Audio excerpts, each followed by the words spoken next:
Gostaria de reforçar os agradecimentos à comissão organizadora, ao Pedro de Souza, à Sandra Capone, ao Atílio Butiri e ao Alessandro Francisco. Sem o trabalho exemplar que eles estão fazendo, esse colóquio não poderia estar acontecendo e estar acontecendo da maneira como está, onde tudo está dando certo. Realmente é um trabalho muito competente que eu gostaria de reafirmar o agradecimento aqui. Tenho a honra de compor a mesa com os professores, a professora Yolanda Glória Gamboa Muniz. A professora trabalha nos programas de graduação e de pós-graduação do Departamento de Filosofia da PUC de São Paulo. Já fez 3 pós-doutorados no Instituto de Filosofia e Ciências Humanas na Universidade Estadual de Campinas. Trabalha no grupo de Ética de Filosofia Política, na qual ela coordena o subgrupo Latinoamérica Anamorfoses. É membro do grupo de pesquisa Michel Foucault e a Filosofia do Presente, membro do grupo de Filosofia Francesa Contemporânea e possui diversas publicações sobre Foucault, Paul Veyne e Nietzsche. Tenho a honra também de estar compondo a mesa com a professora Cristine Gorski Severo, professora associada aqui da Universidade Federal de Santa Catarina, vice-coordenadora do programa de pós-graduação em Linguística, líder do grupo de pesquisa Políticas Linguísticas Críticas, membro do GT de Sociolinguística da ANPOL e bolsista do CNPq. A professora Cristine Gorski Severo também organizou recentemente o livro Foucault e as Linguagens, publicado neste ano, 2018, pela editora Pontes. Tenho a honra de estar aqui também com a presença do professor Guilherme Castelo Branco, professor titular da Universidade Federal do Rio de Janeiro, líder do Laboratório de Filosofia Contemporânea da Universidade Federal do Rio de Janeiro, membro da Rede Ibero-Americana Michel Foucault, membro da Rede Ibero-Americana de Filosofia Política e autor de diversos livros, tanto sobre Michel Foucault e filosofia política. O professor Guilherme Castelo Branco também é pesquisador e bolsista da FAPERJ. E eu, que falarei por último, sou Thiago Fortes Ribas, sou professor adjunto da Universidade Federal do Rio de Janeiro e publiquei recentemente também o livro Foucault, o Saber, a Verdade Política, Saber, Verdade e Política, e também tem um livro publicado em 2014 sobre Foucault, Verdade e Loucura no Nascimento da Arqueologia. Sem mais delongas, então, passo a palavra à professora Yolanda Glória.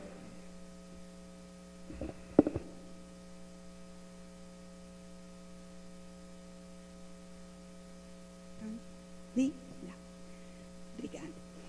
Bom, boa noite a todos e agradeço aos organizadores, a todos e a cada um que fizeram possível esse acontecimento e esse espaço de reflexão num cenário de perigo como o que hoje vivemos.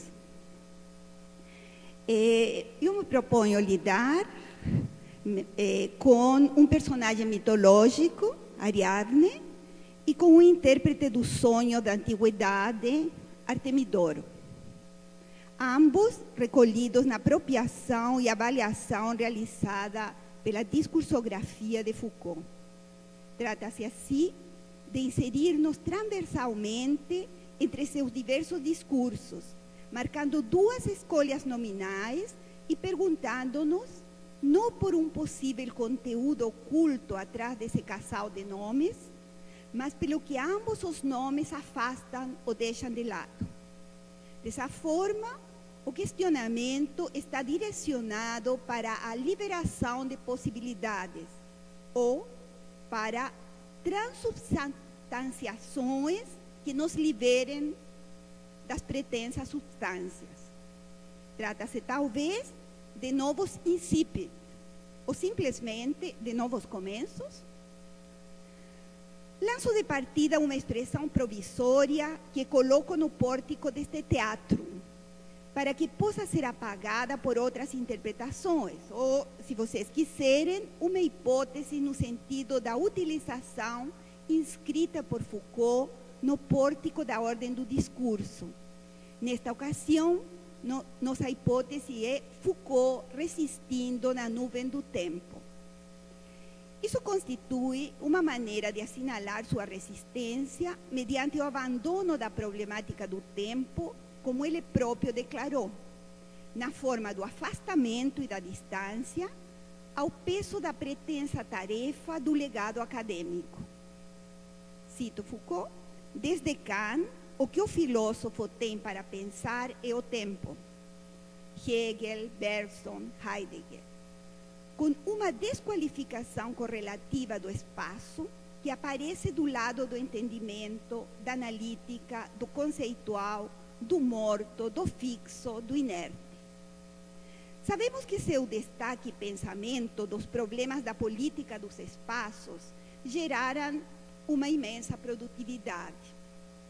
No entanto, se vislumbramos a discursografia no seu conjunto, isto é, injustamente na forma do instante, teremos que admitir que a problemática do tempo, e não só do sujeito, perpassa constantemente a sua discursografia, mesmo que nas sombras, ou estrategicamente mascarada. Nessa perspectiva, antevemos um Foucault que não se limita a usar máscaras de arqueólogo, de genealogista, etc., signo amplamente assinalado por seu amigo Gerard Lebrun. Sua escrita nos parece ir além e conduzir ao extremo o uso de determinadas máscaras. Por exemplo, e como todos sabem, a do filósofo mascarado. Por isso, e colocados diante de outra alegre herança, entremeada pela apropriação do jogo de máscaras de Nietzsche e dos procedimentos de Rousseau, podemos nos perguntar: ele encontrou também um modo de se libertar delas? Ele conseguiu estilhaçar a imagem da máscara? Sabemos que Nietzsche, grande demolidor de ídolos e tipologias, caracterizou as filosofias precisamente como filosofias de fachadas. Máscaras atrás de máscaras. E Foucault, inserido no teatro filosófico, lidou com essa problemática de maneira singular. Há muitos níveis possíveis para ler o teatro filosófico. Vamos nos referir ao nível mais esquecido e alegremente superficial, inscrito nesse gesto que constitui e impulsiona seu próprio escrito. Fazer pulsar máscaras atrás de máscaras, de forma que, procedendo russelianamente, teríamos que reparar no jogo constituído pelas palavras iniciais e finais dessa encenação. Nesse caso, e segundo uma leitura de superfície, onde irá se inscrever seriamente sua reflexão e problematização sobre 2 livros de Deleuze, nos quais a leitura de Foucault enfatiza o acontecimento e o eterno retorno de Nietzsche como impensável. E também possível de reparar na presença de um signo duplo, que aparece no começo, no meio e no fim desse teatro. Klossowski, por trás da máscara de Deleuze e de Nietzsche. No começo da encenação, os 2 grandes livros de Deleuze e o próprio personagem Deleuze aparecem em ressonância enigmática com esse outro signo maior e excessivo, Klossowski. No fim da encenação, vários filósofos mascarados em suas próprias filosofias e ligados teatralmente entre si, como, cito, mimos em cenas múltiples, fugitivas e instantâneas, nos quais os gestos, sem se ver, fazem signos, de forma a fechar esse teatro com os bigodes de Nietzsche disfarçado de Klossowski. E no meio, muitas das ressonâncias enigmáticas, o simulacro, o fantasma, o círculo vicioso do eterno retorno, porém, material e corporalmente, na companhia de Bataille e de Sade, a palma virada num gesto de defesa que se oferece, Robert. Mais uma vez Klossowski, aquele que trata sua própria linguagem como simulacro. Desta vez na série do ateísmo e da transgressão, mas surgindo mascarado como Robert. Foucault já tinha afirmado, mesmo sem ser ouvido, incipit Klossowski, como Zaratustra. Passo agora, então, à segunda parte, que chama-se Sob o Nome de Ariadne. Voltemos em direção ao caso de Ariadne, que, sem ingenuidade, também é nomeada no teatro filosófico. Sob esse nome, Foucault lidou com o passado mítico e, ao mesmo tempo, com as interpretações de Ariadne formadas por uma constelação de hóspedes filosóficos, Nietzsche, Deleuze, Klossowski, entre outros. Foi assim como levou ao extremo o uso da máscara de Ariadne na nuvem do passado mítico da cultura ocidental.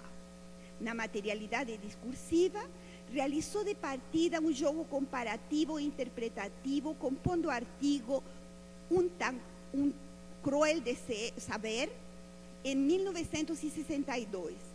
Nessa ocasião, Foucault enfatizou, num dos livros ali analisados, uma nervura relacional de situações, destacando o fio de Ariadne como astúcia e armadilha que ata e desata.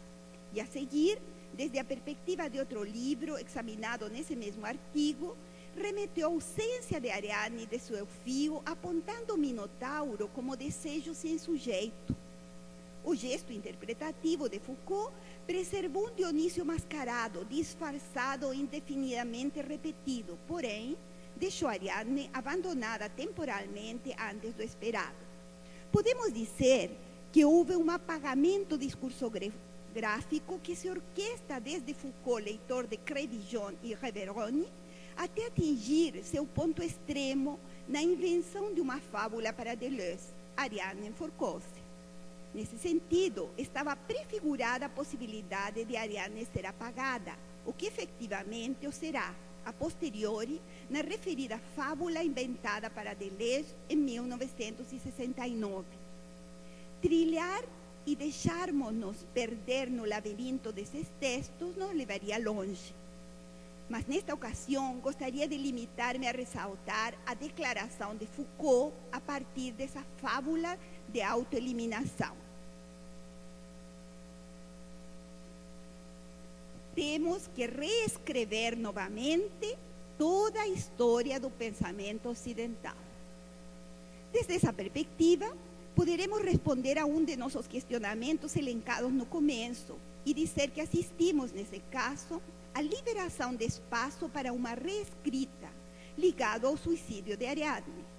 Se a tensão e a vigília caracterizam o gesto de Ariadne e seu fio possibilitava a atenta vigília de Teseu, a utilização do fio para se enforcar constitui uma dobra Foucaultiana diferencial, que possibilitou gesto que nesta invenção narrativa se acentua. Gesto possível após a escolha dentre as diversas versões de interpretação deste mito cultural da relação de Ariadne com Teseu, configurando o tédio e a impaciência da espera como condições de sua autoeliminação.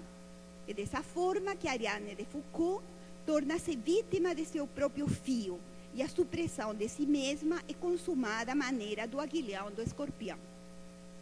No entanto, essa supressão apaga também a relação afirmativa com Dionísio.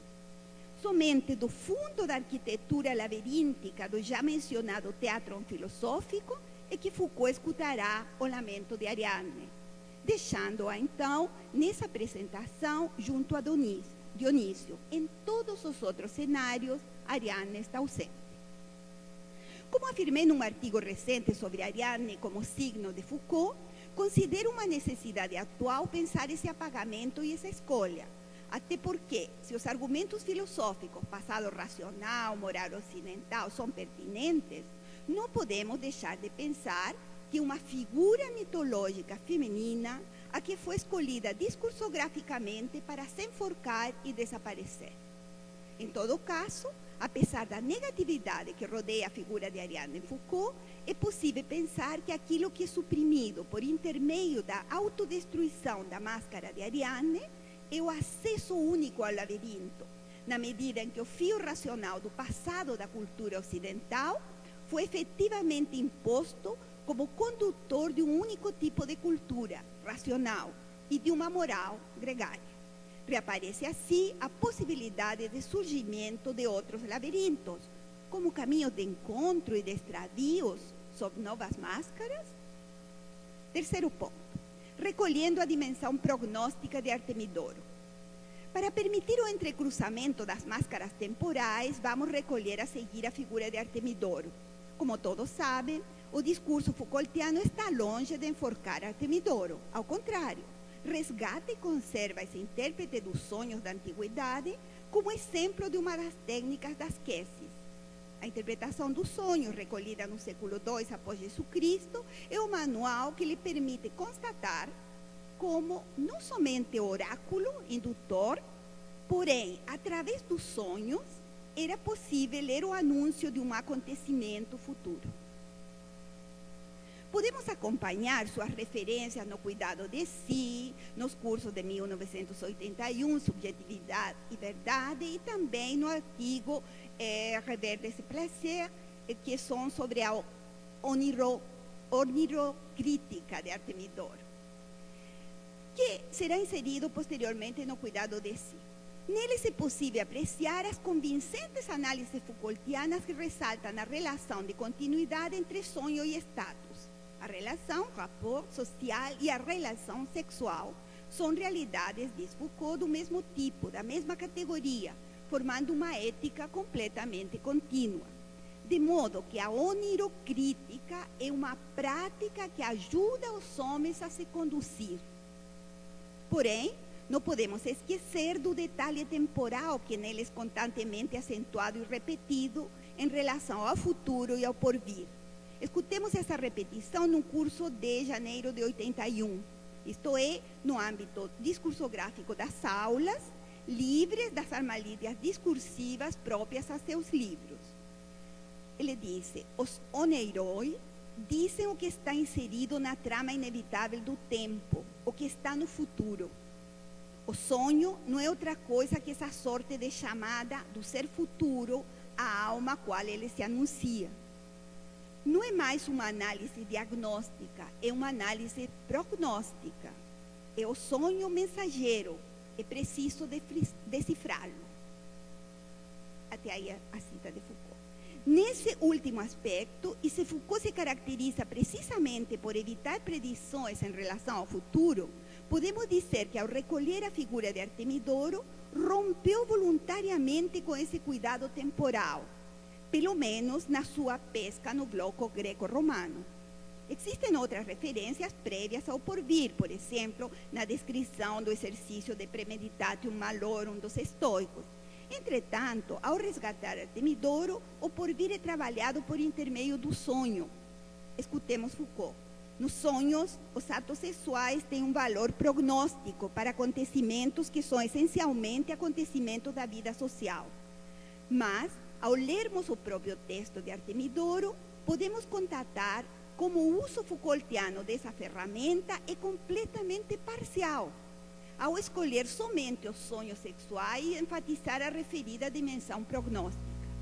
Verificamos também que o vocabulário do teatro, presente nas análises Foucaultianas, tende a respeitar as constantes distinções de status que Artemidoro insere para analisar os diversos sonhos. Cito: essa dramaticidade social desdobra-se também sobre um teatro e com personagens que são socialmente distinguidos, entre parceiros em que o valor social é absolutamente essencial para apreciar a significação prognóstica e o valor do ato mesmo. Fim. Em resumo, com o acontecimento do autoenforcamento de Ariadne no Teatro da Cultura Ocidental, Foucault realiza o gesto de afastamento da racionalidade e do peso do passado mítico. Com suas escolhas em Artemidoro, retoma nos sonhos um elemento deixado de lado ou desvalorizado desde a antiguidade. Leiamos a antifonte. Dessa forma, os fios do sonho se lançam numa direção que não coincide com o gesto que precede a filosofia, sob o signo da racionalidade do fio de Ariadne. Nesse aspecto, e segundo nossa leitura, o nome mitológico de Ariane Foucault, inclusive quando apagado, permanece transversal a seus escritos, à medida em que será retomado em seus últimos textos sob a figura de Artemidoro, agora na forma de prognóstico dos fios lançados ao porvir. Distanciando-me dessa nuvem temporal, podemos dizer que no vazio deixado por Ariadne, como passado enforcado com o fio racional, Foucault retorna posteriormente aos gregos e escolhe um intérprete dos sonhos, por intermédio do qual insiste não somente na relação ética do mesmo tipo que existia entre a relação sexual e social, mas acaba introduzindo a problemática do aspecto prognóstico do sonho, o que implica retomar o tempo através do ângulo da premonição do porvir, isto é, abrangendo o aspecto de antecipação que determinados tipos de sonho podem conter. Porém, nesse distanciamento é pertinente escutar também Roberto Mata, mestre das perspectivas, ou Mata, como dizem os franceses, que se apropriaram deles, né? Que em seu relato sobre uma determinada tribo indígena mostrou uma diferença absoluta de localização diante da nossa comum perspectiva temporal. Os membros dessa tribo veem o passado à sua frente e o futuro às suas costas, inversão que avaliamos como salutar se quisermos pensar sobre o tempo e suas máscaras. Quarto e último ponto, uma pergunta: eterno presente? Retornemos a Ariane e Artemidoro, que ao serem visualizados em conjunto apontariam para o problema do tempo mascarado em Foucault, nas dimensões do passado mítico e do futuro prognóstico, mas liberando espaço e acentuando a dimensão do presente, que reapareceria finalmente na tão citada forma de uma ontologia do presente. A máscara, não só pelo papel ambíguo que Nietzsche lhe otorga desvelar determinados mascaramentos, mas valorizando a necessidade da máscara para quem está com uma tarefa, nunca teria sido uma brincadeira para Foucault. Quando Pauvin titula seu livro Foucault, seu pensamento, sua pessoa, podemos pensar não somente na tão repetida afirmação de Nietzsche do esse homo, leitor de seus próprios escritos, uma coisa sou eu, outra são meus escritos, mas também na pessoa e suas ressonâncias com a máscara, o teatro e Perséfone. Por isso, só a máscara de Ariadne não podemos vislumbrar somente um jogo literário de autoeliminação. Suas relações com a constelação Nietzsche de Les Clouseaus, que estão aí enoveladas, também pulsa o elogio Foucaultiano do suicídio, que por carecer de meios à altura para sua execução, é transferido para a escrita e acaba por se inscrever como tarefa do dia a dia. Ainda assim, e se quisermos pensar a problemática da liberação das máscaras, teremos que dobrar a pergunta de Nietzsche. Não se trata de ser livre de quê, mas livre para quê?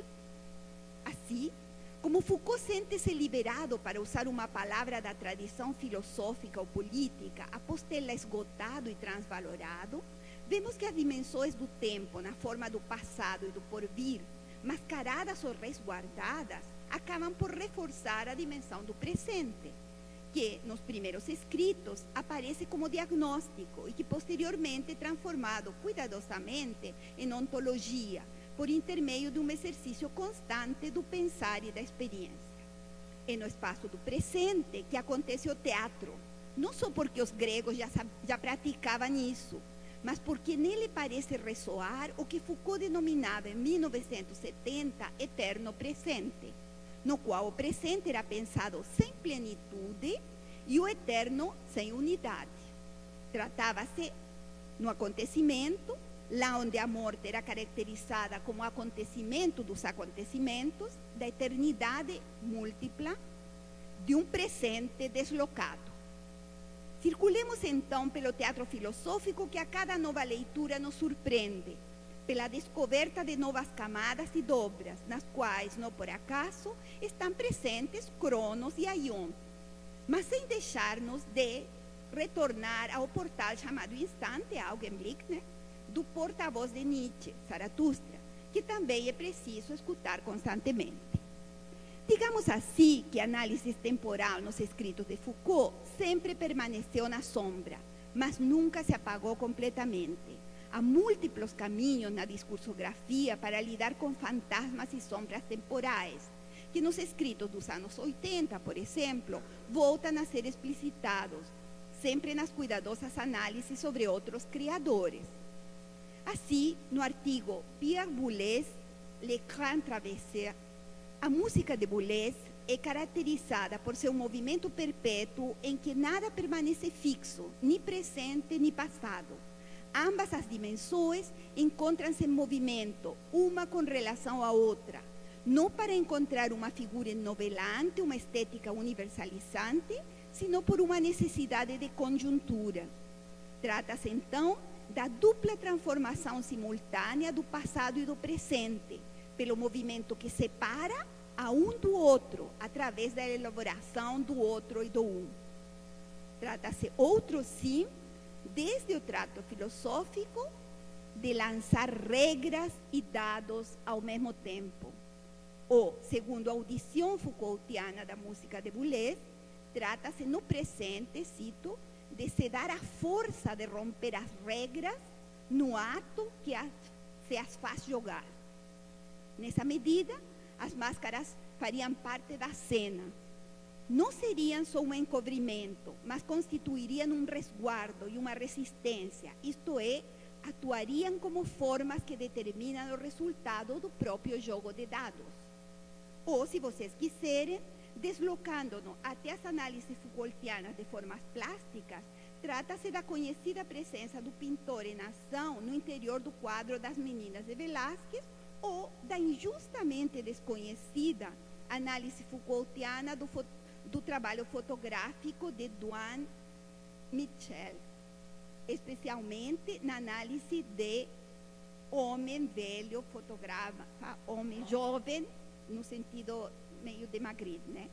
Fotografia que, condensando a temática temporal no percurso da vida, visualiza ao mesmo tempo o conjunto formado pelo modelo, pelo fotógrafo e pela câmara, como trilogia em descanso num hiato temporal. Em outras palavras, na análise da música de Boulez e no trabalho fotográfico de Michaels, temos a explicitação do jogo do presente, onde se lançam dados e regras ao mesmo tempo. Segredo de ser sem segredo, transversal a todos os procedimentos Foucaultianos peculiares à sua escrita teatral e às análises discursivas e históricas, que permanece enredada à problemática da ética intelectual do apagar-se e ao já longínquo acontecimento da morte do homem, pois o presente, como muito bem o sabia Foucault, é a categoria com que os físicos atuais substituem a categoria do homem. Porém, teríamos que voltar assim aos jogos da verdade e da ficção no portal do presente.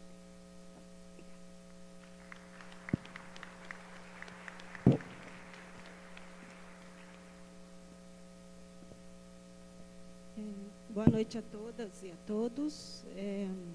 Queria inicialmente agradecer e parabenizar a comissão organizadora, especialmente compartilhar aqui meu afeto pelos professores Atílio, professor Pedro, pessoas com quem eu tenho a boa sorte de conviver e trabalhar nessa instituição. Bom, a minha fala, ela é recheada de alguns discursos. Então, os discursos vão aparecer ali no vídeo. O Lucas vai passar para mim para deixar um pouco mais dinâmica. Bom, o que motivou a minha fala, a cena que motivou a minha fala, foi o último discurso proferido pela Dilma Rousseff no Senado. A autodefesa que ela faz publicamente diante de todos, clamando por justiça. E é desse clamor que eu quero falar. Bom, propõe uma aproximação entre dois episódios que articulam... Você consegue passar ali, Lucas? Bom, Essas são as... pode passar para o primeiro. Bom, propõe uma aproximação entre dois episódios que articulam o uso da fala pública na forma de um clamor com sentido de justiça. Um dos episódios diz respeito ao uso feito por Jó, um dos textos poéticos e sapienciais mais antigos da Bíblia, da fala pública em um ato de autodefesa em tribunal público. O segundo episódio, a autodefesa pública, feita por Dilma Rousseff em 29 de agosto de 2016 no Senado, na ocasião do processo de impeachment que a retirou da presidência por acusação de crime de responsabilidade fiscal. Me interessa, sobretudo, averiguar de que maneira o sofrimento humano diante de uma injustiça é verbalizado em duas situações diferentes de julgamento público, em que as personagens, bíblica e política, clamam por justiça, fazendo um apelo por defesa e inocência, em um ato corajoso de enunciação diante da face do outro. Para tanto, me inspiro nas reflexões de Foucault sobre a coragem de verdade, a fala franca e o direito à fala, agrupadas sob o escopo do conceito de parresia, concepção amplamente circulante entre os séculos 5 a.C. e 5 depois de Cristo. Não vou entrar muito no aspecto teórico, porque me interessa mais dar visibilidade a esses discursos, né? Assumo o clamor em um tribunal público como uma modalidade de fala parresiástica, em que se enuncia em primeira pessoa a própria verdade, a partir de um lugar de injustiçado. Trata-se de uma questão não apenas política, mas também ética, atrelada a um modo de subjetivação moral. Não por acaso assumo que o termo clamor imbrica sentidos religiosos e políticos. Assim, longe de uma secularização do poder, o que presenciamos na modernidade e contemporaneidade é uma eclesiastização do Estado. Assumimos a divisão proposta por Agamben do paradigma teológico cristão entre teologia política, reino, e teologia econômica, governo, em que o primeiro institui o mundo soberano, né, que existe em potência, e o segundo governa o mundo pela economia que opera na forma de ato. O lugar conferido à dimensão econômica no governo é também amplamente problematizado por Foucault. Aí cito Foucault. Deve-se governar com a economia, mas não se pode permitir, está fora de cogitação. Não é possível que a economia seja a própria racionalidade governamental. Trata-se de, a partir do clamor público feito em primeira pessoa, tido como modalidade de fala parresiástica, de pensar o lugar do político na construção de uma comunidade, de um senso de nós, como resistência ao fascismo econômico a que estamos submetidos.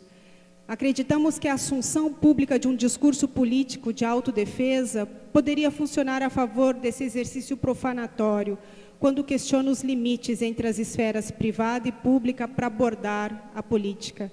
Em outros termos, tornar a si mesmo como objeto e sujeito de um discurso público de autodefesa opera como modo potente de dizer e fazer o político, em detrimento do econômico, em defesa de um nós. Dentre os vários elementos analisados na genealogia feita por Foucault sobre o conceito de parresia, enfoco alguns elementos, né? As condições que tornam possível e validam o falar público verdadeiro, a atitude ética, as implicações políticas dessa atitude na construção de um dado modo de ser sujeito na cena pública, a relação entre a fala pública e a autodefesa, em que política e justiça se articulam na construção de um dado modo justo de existência. Ao enunciar a verdade, Jó e Dilma, em suas cenas enunciativas, se colocam em uma experiência limite.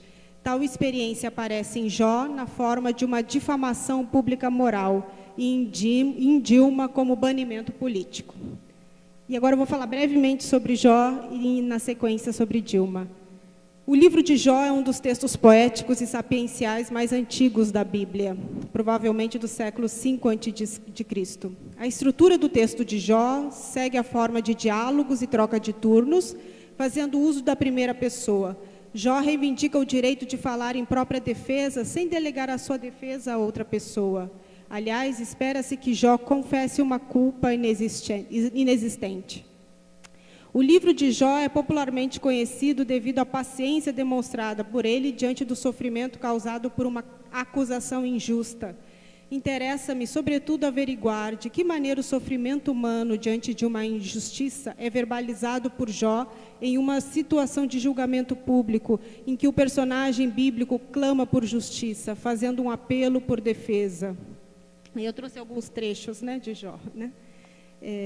Jó apresenta, enfim, em diálogo com os gêneros legais, uma queixa ao abuso de poder cometido contra ele, né?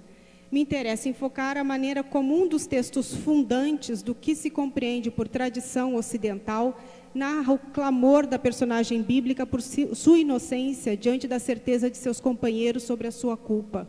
Um clamor que, ao ser enunciado na esfera pública, produz efeito ético e político no modo de subjetivação de Jó e daqueles que o escutam e o leem. Assumo que o clamor de Jó opera na forma de uma parresia, de um discurso que diz a verdade sobre o julgamento, os julgadores e sobre Jó, incluindo uma série de elementos. Indagamos, o que é isso pelo qual se clama publicamente em nome da defesa de si mesmo?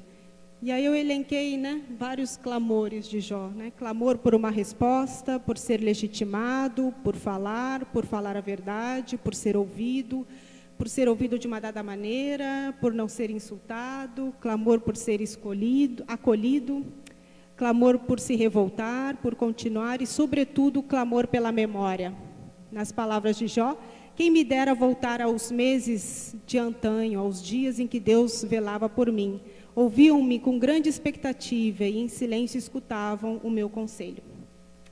Há uma parresia em Jó que opera como um discurso de clamor, que, embora se dirija aos acusadores, confronta indiretamente Deus. Assumo que Jó ousa dizer a verdade não apenas diante de seus pares, numa relação horizontal, mas diante de Deus, numa relação vertical. Trata-se de uma contestação feita à ordem soberana, ou, em termos de Agamben, trata-se de uma contestação que se direciona tanto ao Deus soberano, à ordem política, como a esfera doméstica, a economia. Jó cobra de um Deus transcendente o uso da palavra. Em outros termos, seria preciso que o soberano se materializasse para que o julgamento tomasse, literalmente, um corpo e uma língua. Segundo Agamben, o verbo toma forma encarnada no Filho, configurando uma oikonomia, embora Jó reivindique que o próprio Deus soberano enuncie e o escute. Assim, Jó ataca o problema central do reino e o governo, que é o problema da relação entre a transcendência e a imanência. Jó, ao clamar pela fala de Deus, coloca em xeque a própria tradição cristã bipolarizada entre uma soberania sem voz e uma economia do verbo encarnado, que ecoa na política moderna e contemporânea. Bom, agora eu passo para a segunda parte, né, que trata da Dilma. Dilma Rousseff assumiu pela segunda vez o cargo de presidenta do Brasil em 1º de janeiro de 2015, com 54 milhões de votos. Dilma realizou seu discurso de autodefesa no Senado em 29 de agosto de 2016, na ocasião do processo de impeachment, que a retirou da presidência por acusação de crime de responsabilidade fiscal. Em seu discurso, realizado na forma de um monólogo e transmitido ao vivo pela TV Senado, Dilma se coloca como alva de injustiça e de arbítrio e reivindica em primeira pessoa o direito de se posicionar discursiva e publicamente. Apesar de todo o longo processo de defesa, né, que eu não vou detalhar aqui, feito, né, que, enfim, culminou com a produção de um texto de 570 páginas, enfim, Dilma, por fim, realiza sua defesa pública em 29 de agosto, que compreendeu nesse pronunciamento público e, em seguida, uma sessão de interrogatório de 13 horas. Dilma teve seu mandato confiscado em 31 de agosto de 2016 por 61 votos contra 20. No decorrer da sua defesa pública, Dilma, através de uma série de afirmações e declarações, clama por uma série de atitudes e posicionamentos políticos e éticos. Né? Dilma clama pela resistência, pela inocência, pela democracia, pela crítica aos opositores, pela contrariedade, pela desqualificação do discurso acusador, pelo temor do fim da democracia, pelo apelo aos seus julgadores. E Dilma clama pela memória. No passado da América Latina e do Brasil, sempre que interesses de setores da elite econômica e política foram feridos pelas urnas, enfim, e dá prosseguimento. Ou outro excerto, né? Este é o segundo julgamento a que sou submetido em que a democracia tem assento, junto comigo no banco dos réus. Ao declarar a sua inocência em um processo de julgamento, Dilma constitui um corpo físico e simbólico que resiste individual e coletivamente ao modo como historicamente a sua vida política e pessoal foi sendo construída e entrelaçada, né? Dilma constrói, a partir de suas palavras e de sua ação, um dado modo de existência política, que articula justiça, política e resistência. E aí mais alguns excertos.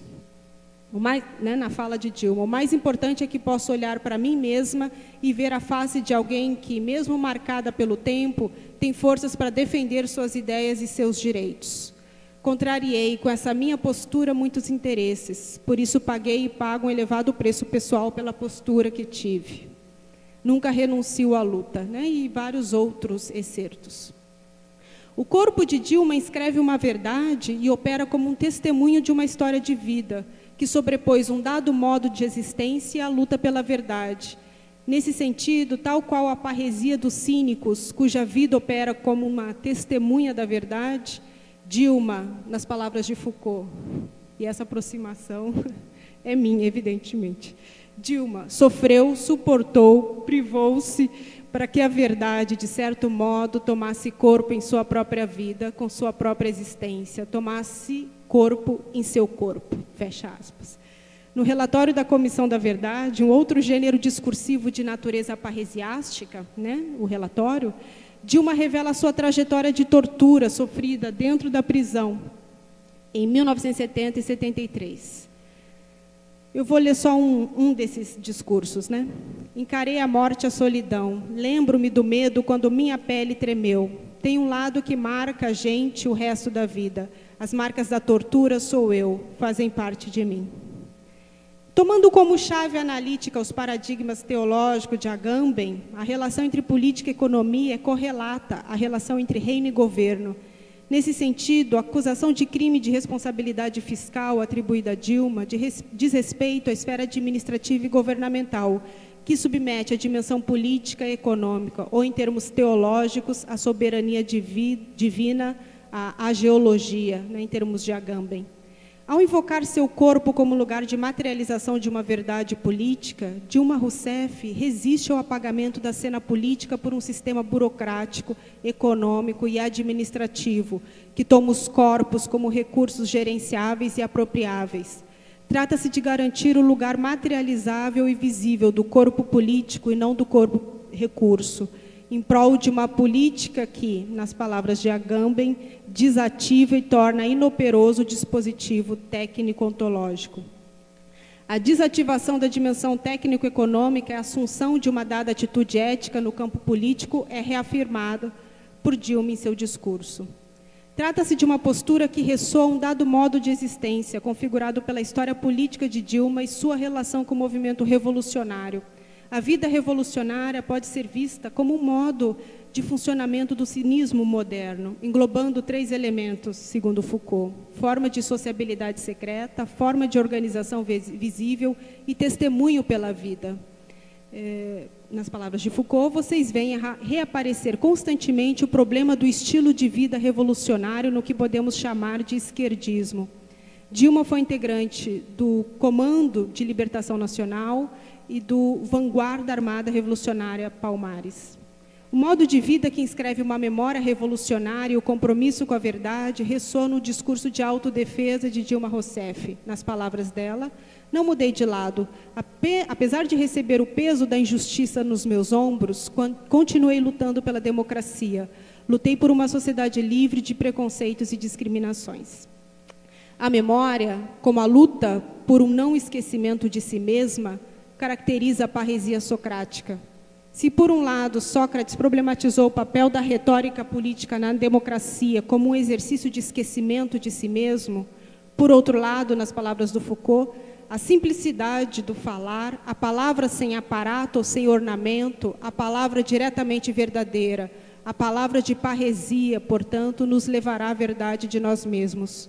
Dilma e Jó, ao reivindicarem o direito à memória, parecem manter viva uma narrativa de si, que culmina na cena do tribunal em um clamor pela justiça e por um modo justo de se viver, ao se fazer ver e ouvir pelo outro.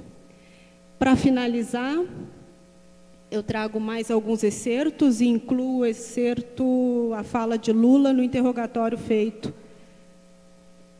por Moro, né? Abre aspas. Lula falando: então, o que eu quero é que se pare com ilações e que me diga qual é o crime que eu cometi. Fecha aspas. Bom, para fechar, assumimos a parresia praticada por Jó e por Dilma, né, que essa parresia pode operar como um discurso político verdadeiro e corajoso, ao profanar a cisão entre economia e política, ou soberania e administração, inscrita no dispositivo teológico judaico-cristão. Também constituir um dado modo de existência que faz ver e ouvir, a partir do clamor pela justiça e pelo direito de enunciar em primeira pessoa a própria verdade, responsabilizando-se com a própria vida por ela. Inscrever no discurso parresiástico o clamor como modalidade de fala pública, né? Quarto elemento, né? Lutar pelo direito de memória, contra o esquecimento de si mesmo, de si mesma, em face de uma democracia que opera pela retórica da lisonja e da economia. Por fim, pontuar a relação entre teologia, política e economia no dispositivo de controle e governo dos corpos e do funcionamento dos discursos que definem, entre outros, o que conta como justiça. Para finalizar, assumimos que o enunciado bíblico e o verbo se fez carne e habitou entre nós, ao ser confrontado com os dois contextos analisados, Jó e Dilma, pode ser reinterpretados nos seguintes termos. A apropriação do discurso público em primeira pessoa inscreve um dado corpo que fala e que, no ato da enunciação, age politicamente, ao profanar o dispositivo econômico e recolocar em cena a dimensão humana, frágil, contingente e, ao mesmo tempo corajosa, insistente e responsável de Jó e Dilma.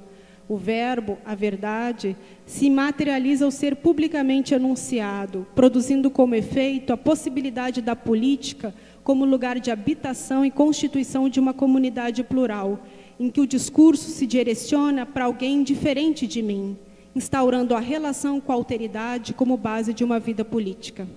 Nosso clamor é que a verdade, uma vez enunciada, reacenda a política. Obrigada.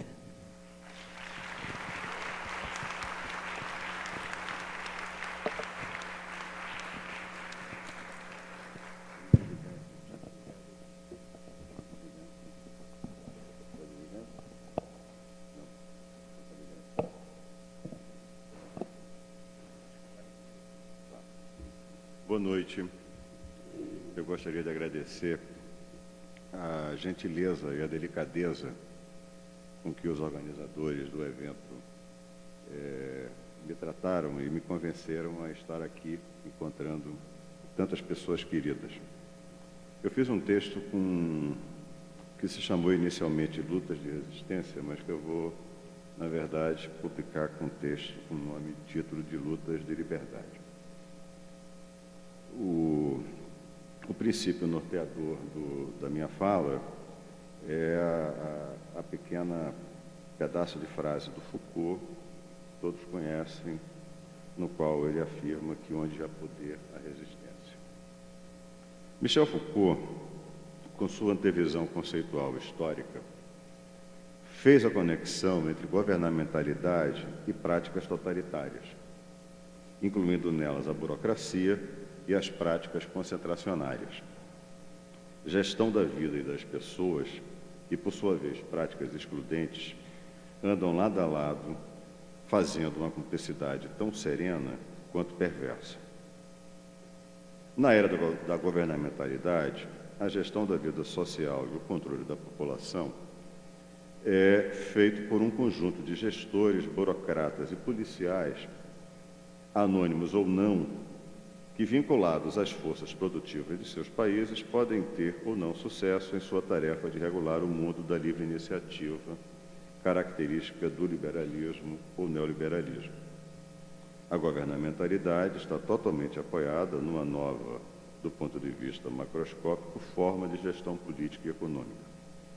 Através dela, surgem práticas administrativas muito articuladas, configurando um movimento, citação de Foucault, página 111 do Segurança, Território e População, nota de rodapé, no qual ele afirma que existe agora uma gestão da população por um corpo de funcionários. É muito comum se ouvir a relação entre população e biopolítica. Todavia, poucos analistas alertam para o lugar de destaque da economia política nesse processo histórico-social. Isso não deixa de ser surpreendente, em especial porque a definição de governamentalidade, que já é clássica nos estudos Foucaultianos, afirma o seguinte, citação, também importante citação da página 111. Por governamentalidade, entendo que é o conjunto de instituições, procedimentos, análises e reflexões, assim como cálculos e táticas, que tem como forma principal de saber a economia política. E por instrumento técnico essencial, os dispositivos de seguridade, providência e de segurança. Na minha chave de leitura, podemos sustentar, portanto, que a governamentalidade consiste na gestão econômica e burocrática de gigantescos fundos que dão força ao capitalismo até hoje e que se fazem em nome do conforto de poucos milhões de pessoas que contribuíram e não foram lesados para a manutenção de grandes montantes financeiros em benefício próprio. Daí a nossa questão. Como articular governamentalidade e lutas libertárias? É possível fazer tal articulação? Eu creio que sim. Gestão econômica e vida política não são a mesma coisa. Na verdade, se articulam, mantêm tênues nexos, mas não são a mesma coisa. Controle burocrático e conduta individual não são necessariamente o mesmo. Gestão não é posição política, a política conversa ou negocia com técnicas de gestão, mas a política não se conforma às técnicas de gestão. Gestão é coisa de mercado, política é negócio de gente. Mercado visa apenas ao lucro. Gente pensa no seu campo de interesses, nas suas aspirações, inclusive nos seus direitos financeiros. O caso é que Foucault, quando se vê diante da questão política, tem tomadas de posição muito ambivalentes. Por vezes manifesta um otimismo ferrenho, defendendo a força e o poder de contaminação dos movimentos sociais, e faz das lutas de liberdade componente imprescindível das relações de poder. Foucault partilha da crença do poder transformador dos movimentos políticos de diferentes naturezas e com os mais diversos objetivos. Todo analista do pensamento de Foucault sabe que, a seu ver,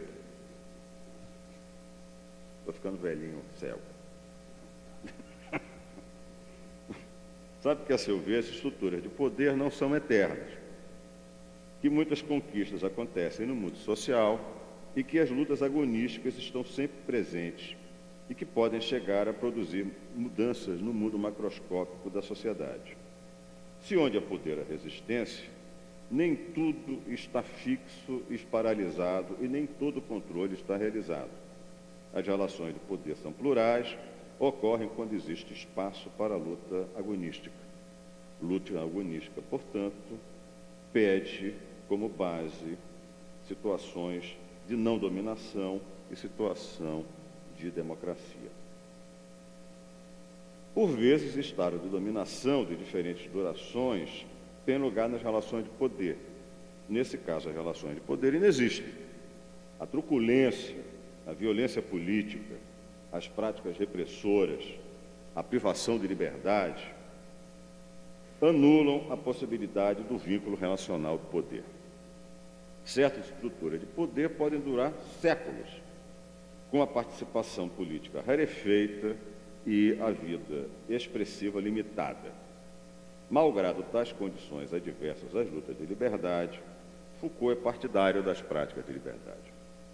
Há sempre um grito parado no ar. Mudanças espreitam seu espaço e outros ventos podem modificar contextos políticos que aparentemente se mostravam constantes. Mesmo que a repressão e o controle sejam duráveis, a impaciência da liberdade não descansa. Seu lema, o de Foucault, e sua aspiração, portanto, são as lutas de liberdade, tão rápidas e belas como um breve amor, que podem ter, claro, no grande e duradouro amor, arremate perfeito. Manda um beijo para minha mulher. As lutas de liberdade têm muitas dimensões e objetivos. Podem ser microfísicas ou um pouco maiores, mas são sempre plurais. No contexto das lutas agonísticas, existem gradações, variações de gradação na dimensão e amplitude das lutas de libertação, sem que ninguém possa determinar o valor efetivo das lutas de resistência apenas por seu tamanho. Para muitos pensadores, basta apenas uma pessoa autônoma, capaz de determinação livre, para que se tenha um potencial libertário em curso. Kant sustenta essa hipótese, ao meu ver, seguido de Foucault.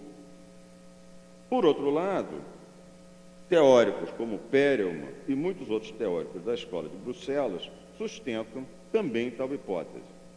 A passagem da minoridade à maioridade, passagem da moralidade para a ética, é um processo que pode acontecer com uma ou várias pessoas, mas basta uma pessoa, um sujeito autônomo, para a condição da ética acontecer, uma vez que a passagem da minoridade para a maioridade é processo e ato de construção ética.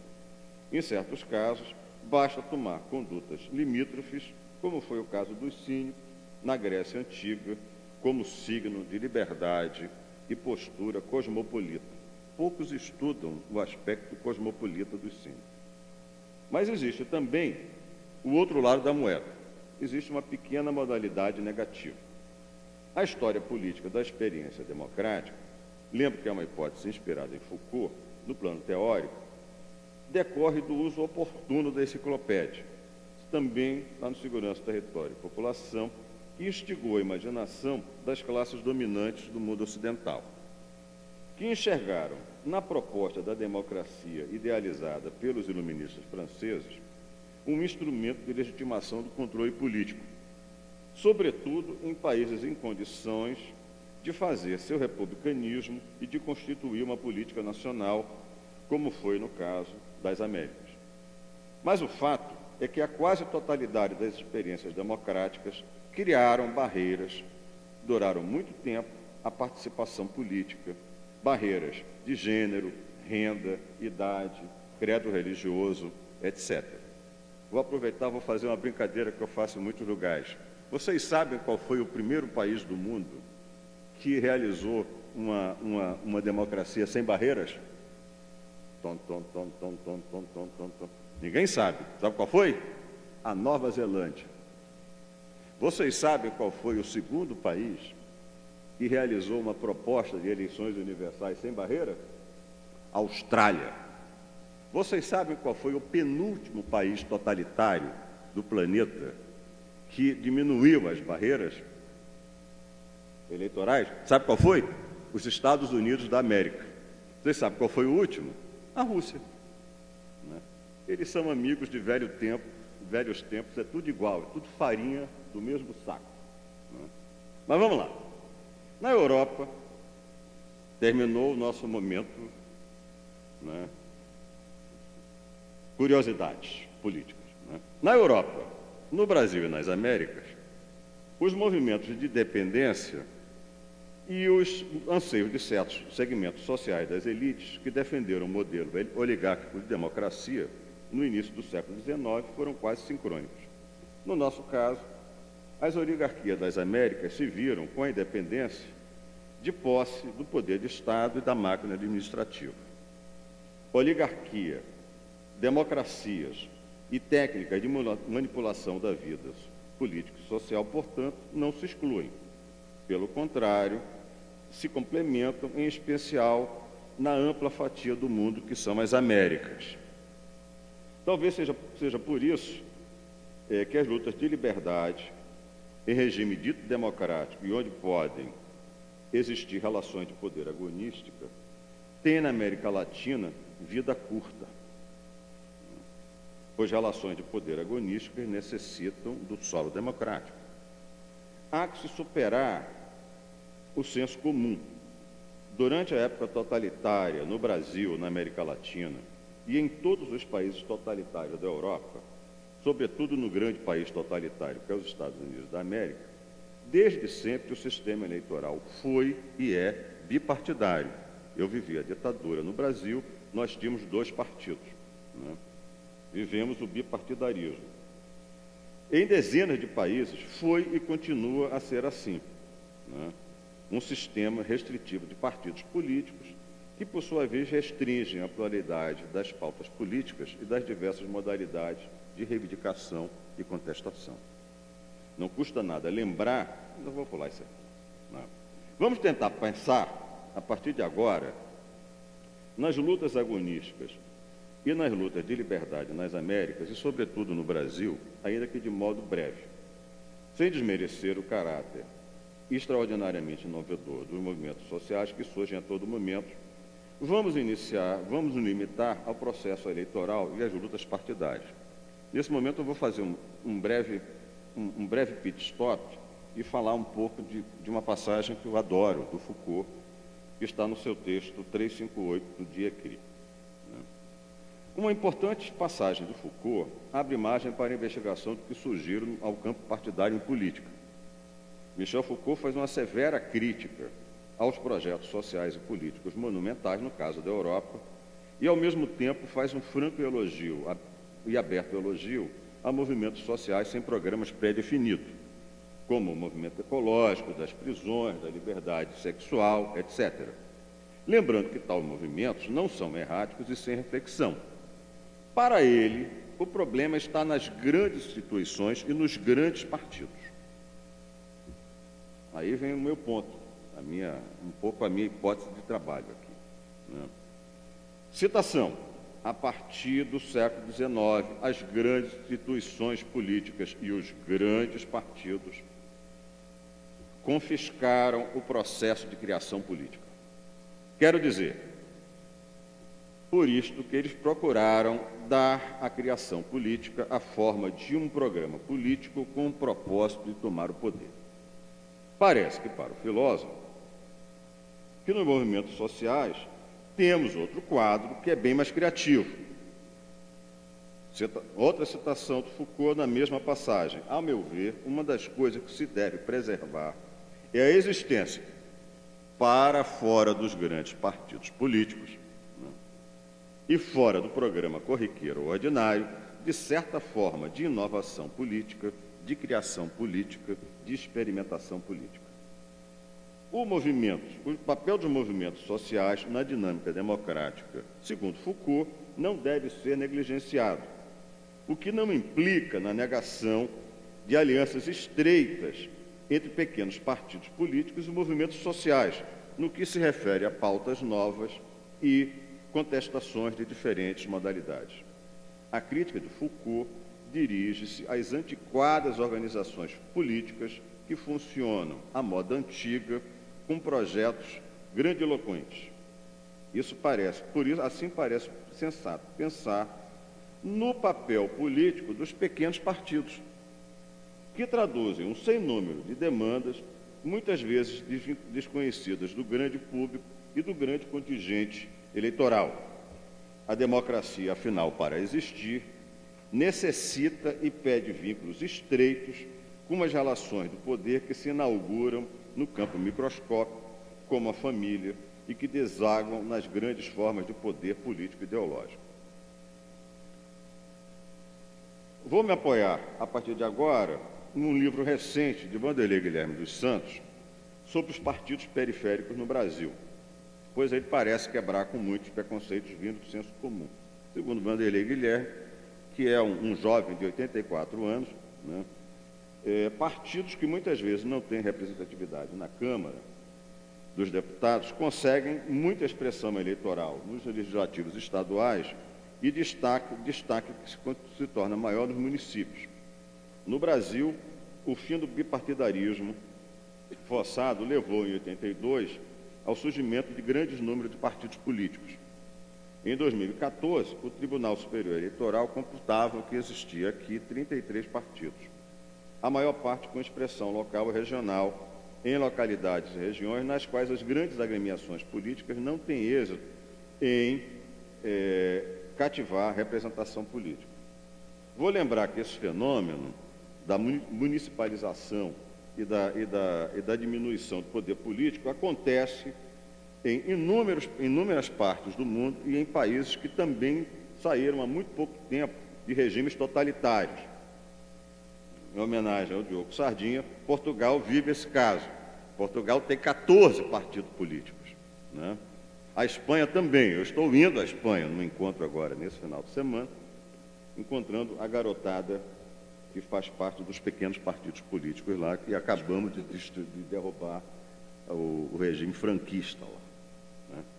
Em todos os países, os resultados eleitorais revelam-se maiores pelos diversos partidos nos municípios, onde práticas eleitorais específicas pontuam as pautas dos eleitores e eleitos, reverberando nas pautas nacionais.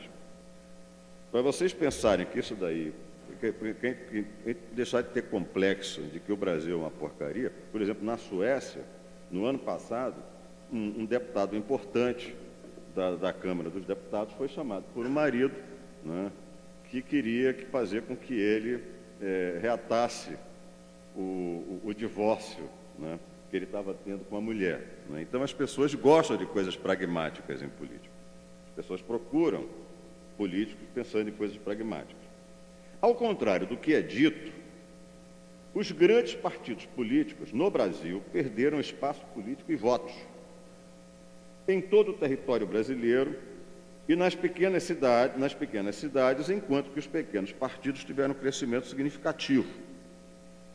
Assim, parece ser falsa a hipótese de que deve ser feita uma reforma política, que interessa apenas aos grandes partidos.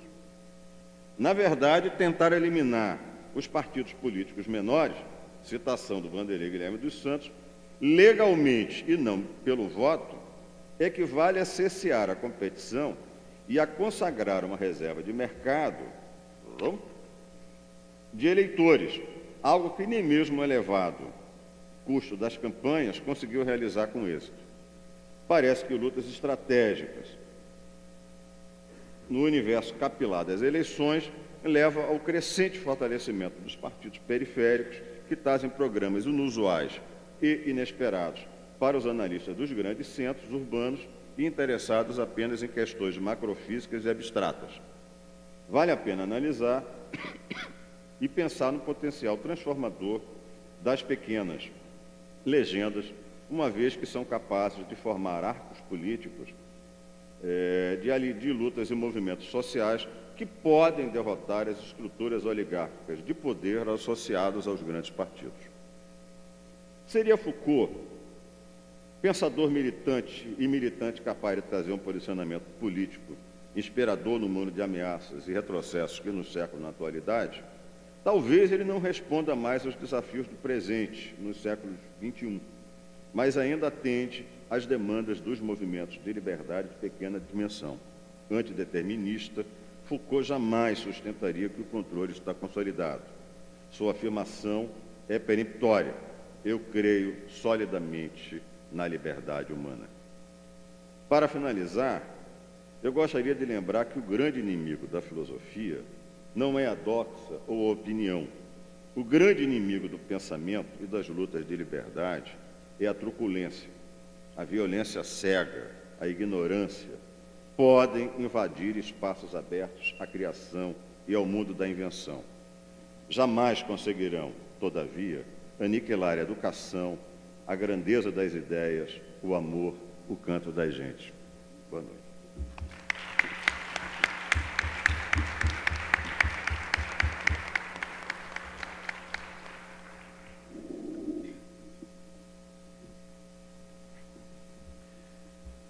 Faço então a leitura do meu texto, chamado Discurso e Liberdade em Foucault. Nesta apresentação, tratarei do modo como, pensando o discurso na passagem de sua arqueologia para a genealogia, Foucault rejeita tanto as bases do pensamento humanista quanto os termos jurídicos políticos a partir dos quais certa tradição filosófica pensou a liberdade. Assim, pretendo mostrar uma ligação existente no pensamento de Foucault entre a questão do discurso e a questão da liberdade. Em um primeiro momento, nas pesquisas arqueológicas, a questão da liberdade aparece como indissociável da problematização da prática discursiva. Nestas pesquisas da década de 60, Foucault precisava mostrar que o modo de pensar a liberdade defendido pelo humanismo era prejudicial ao próprio exercício da liberdade de pensamento em relação ao sistema discursivo moderno.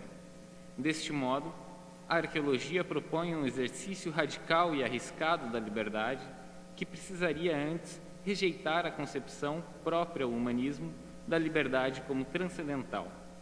Posteriormente, no início dos anos 70, Foucault tratou de mostrar que os modos de pensar o discurso verdadeiro como supostamente purificado em relação à materialidade discursiva, impediam a percepção de uma necessária parcialidade na instituição de qualquer campo discursivo. Os mecanismos históricos que, segundo Foucault, impedem a percepção desta ligação entre parcialidade e materialidade presentes em todo o discurso, seriam, então, aqueles da vontade de verdade promovedora de uma antinomia entre saber e poder. Promovendo uma separação entre o saber verdadeiro do discurso purificado e o poder político comprometido com interesses materiais, a filosofia ocidental se colocou muitas vezes numa posição universal que lhe permitiria exercer a função legisladora das relações políticas. Ao contrário destas duas posições, do humanismo e do pensamento jurídico-político adotado tradicionalmente no campo filosófico, para Foucault, trata-se de reconhecer toda a produção discursiva perpassada por regras que nos antecedem inconscientemente e por relações de poder que se dão na própria construção de campos significantes. A liberdade aparecerá, então, ligada ao diagnóstico dos limites do nosso presente, que promove formas de resistência aos seus sistemas de verdade. Em 1966, quando Foucault passou a ser uma referência mais significativa no cenário intelectual francês, em decorrência do sucesso de As Palavras e as Coisas, ele foi acusado de negar a existência da liberdade humana com os princípios teóricos de sua pesquisa. No entanto, para o próprio arqueólogo, não se trataria de negar a liberdade como foi afirmado por alguns de seus críticos. Ao contrário, era preciso estudar os sistemas de pensamento por uma análise histórica comparativa de diferentes regularidades discursivas para justamente buscar a possibilidade do exercício da liberdade na recusa da naturalização dos saberes. Como afirma Foucault, nas últimas páginas de Arqueologia do Saber, cito: "Eu não neguei, longe disso, a possibilidade de mudar o discurso. Tirei dele o direito exclusivo e instantâneo à soberania do sujeito." Fim de citação. O discurso precisaria ser analisado em sua singularidade, sendo preciso renunciar aos pressupostos totalizantes que mascaram os acontecimentos discursivos.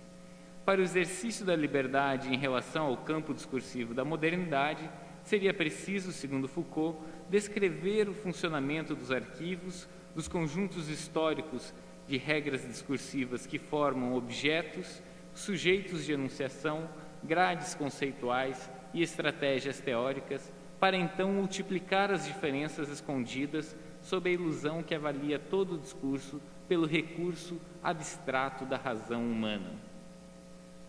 Trata-se de um trabalho que buscava expor os limites que o discurso impõe ao nosso modo de ser, de pensar e de agir, nos livrando da ilusão de que nos desenvolvemos livremente na razão e na verdade em um progresso histórico que aos poucos se revelaria mais e mais pela ação humana. Era preciso mostrar, então, como este discurso moderno, que apela para o homem enquanto sujeito e objeto do conhecimento, é uma construção histórica recente, podendo desaparecer da mesma forma que surgiu.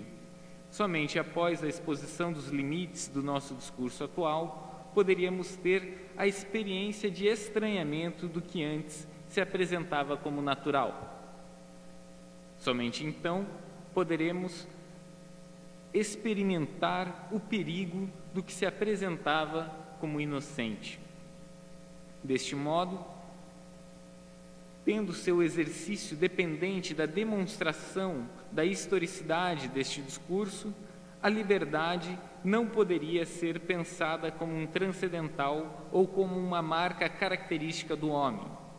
A liberdade seria pensada nas pesquisas arqueológicas de Foucault como um exercício possível de se realizar quando se recusam os transcendentais que aprisionam o nosso pensamento em um humanismo ingênuo, incapaz de enxergar as coerções que se camuflam sob supostas necessidades naturais.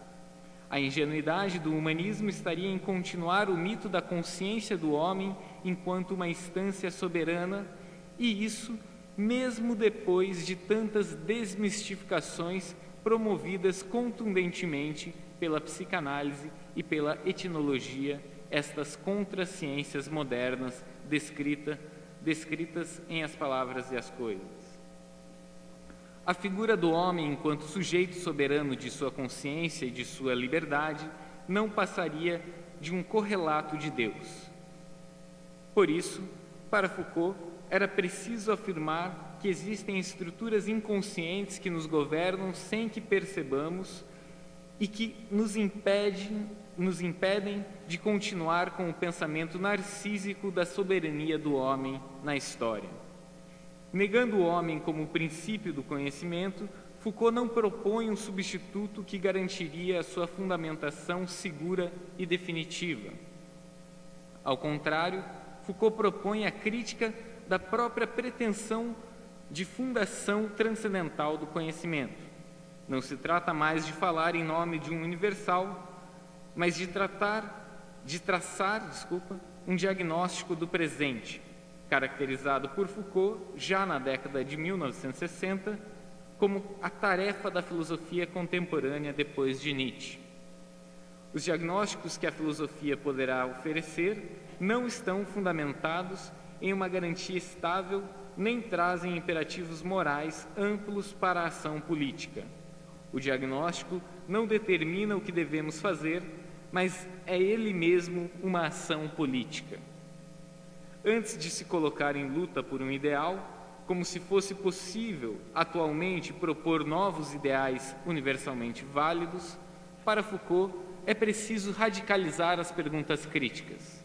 Ou seja, não se trata de perguntar sobre o que devemos fazer, mas sim de buscar responder quem nós somos hoje, o que é este hoje no qual nós vivemos. Em tal problematização, temos que atentar para a historização deste nós.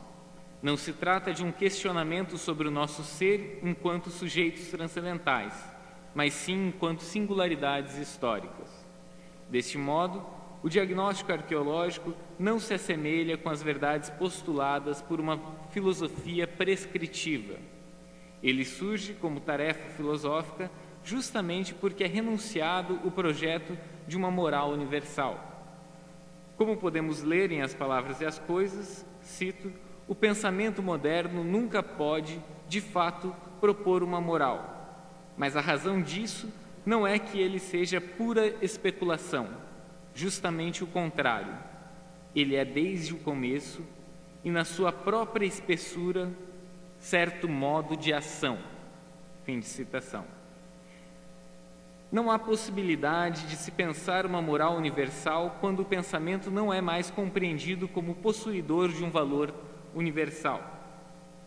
Atualmente, temos que reconhecer que o pensamento é, desde o momento de sua emergência, uma ação, uma imposição de uma perspectiva, e, como tal, sempre exerce suas forças nas relações de poder.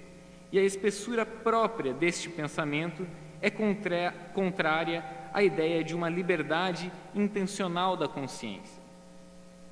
Colocando-se a tarefa do diagnóstico do presente, para Foucault, o seu procedimento filosófico precisa se reconhecer sempre estratégico e experimental. Trata-se de um trabalho sobre os discursos que é simultaneamente histórico, filosófico e político, tendo efeitos de transformação no campo discursivo em que atua.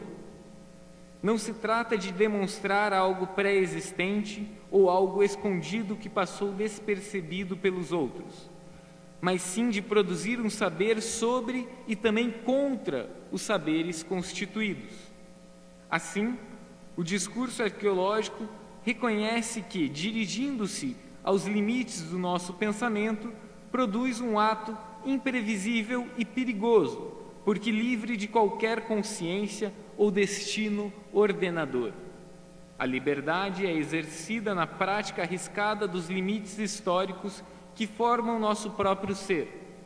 Trata-se de uma ação arriscada, não só porque nos transforma, mas também porque, retirando a estabilidade de nossos pontos de referência na recusa dos universais, multiplica a crítica ao infinito. Para o humanismo, a perpetuação anacrônica dos mitos da consciência e da liberdade como transcendentais era necessária, primeiro, para impedir esta experiência radical da liberdade que se realiza no diagnóstico arqueológico sem oferecimento de portos seguros, visto que para Foucault nenhuma perspectiva é necessária e todas estão sujeitas à crítica. Segundo, era necessário para o humanismo manter o mito da consciência e da liberdade transcendentais para permitir o exercício de poder em nome de um destino humano a se realizar, sendo a liberdade nada mais do que a efetivação de um destino. Neste sentido, se o humanismo nos impede a crítica dos transcendentais, ele nos oferece uma concepção de liberdade que pode ser vista como reconfortante por prover critérios bem definidos para nosso modo de pensar, de agir e de viver. Por sua vez, Foucault nos cobra um preço muito maior para o exercício da liberdade. Ao nos libertarmos das amarras transcendentais do humanismo, caímos com Foucault em um desamparo em que não há mais gestos fáceis. As facilidades provenientes tanto das teleologias quanto dos temas negadores da materialidade discursiva são refutadas. Para experimentar esta liberdade, precisaríamos superar o medo deste desamparo e nos aventurar na crítica infinita dos discursos.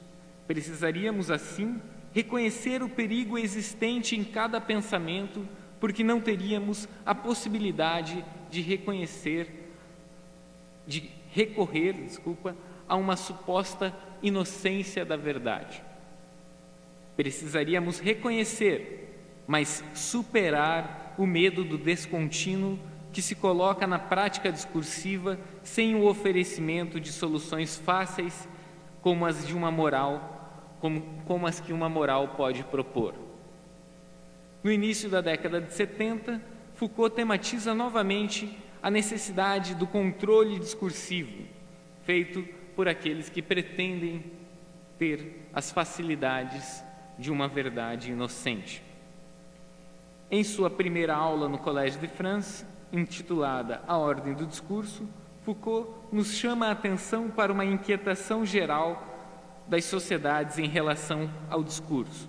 Cito: uma profunda logofobia, um tipo de medo surdo contra estes acontecimentos, contra essa massa de coisas ditas, contra o surgimento de todos estes enunciados contra tudo que pode haver aí de violento, de descontínuo.